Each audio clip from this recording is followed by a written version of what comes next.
We're here today to interview Yvonne for her final project in her neurobiological class. Yvonne, what neurobiological condition are you here to present us with today? Well, I want to talk about epilepsy and the seizures that accompany them. What types of seizures do you experience? I have complex partial seizures and absent seizures. When I was 5 years old, I was diagnosed with epilepsy, and I had febrile seizures since before I was 2 years old. And what parts of the nervous system are active when you're having a seizure? Well, the peripheral nervous system and the spinal cord are fine and not affected at all, but they are still able to function normally. The brain is still active during a seizure. It's just abnormally active. Well, what happens during a seizure? During a seizure, during an absent seizure, I just stare and my eyes have a glassy look, and it's over in just a few seconds. I go back to what I was doing before, and it's just, some people just don't even notice it. Well, what functions of the nervous system are impaired during a seizure?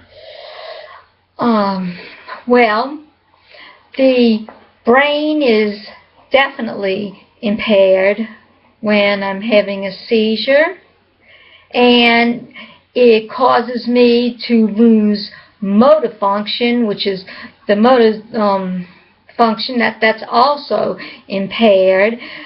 And I don't have any awareness at all. It's like I'm in a coma and don't know what's happened, or I'm sleeping in a deep sleep. Well, explain in detail the ways in which this course has allowed you to better analyze the events and phenomena around you. Well, this course has been very helpful to me.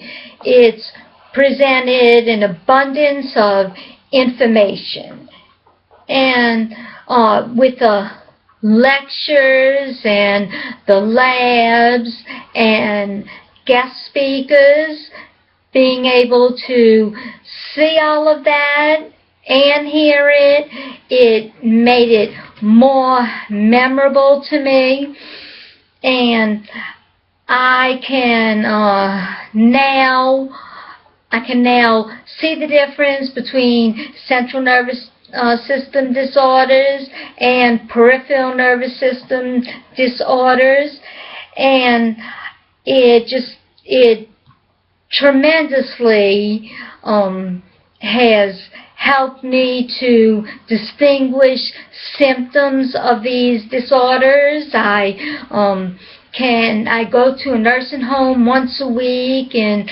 I can see people with various things that are wrong with them. For example, a person with Alzheimer's has a declining memory and a brain dysfunction, and I know that is of the central nervous system. But a person with neuropathy, that's of the peripheral nervous system. So this course has been a tremendous help in understanding the brain, and I'm very pleased with it. Okay, we thank you for the interview today, and we're going to conclude. Okay, well, it's been a pleasure.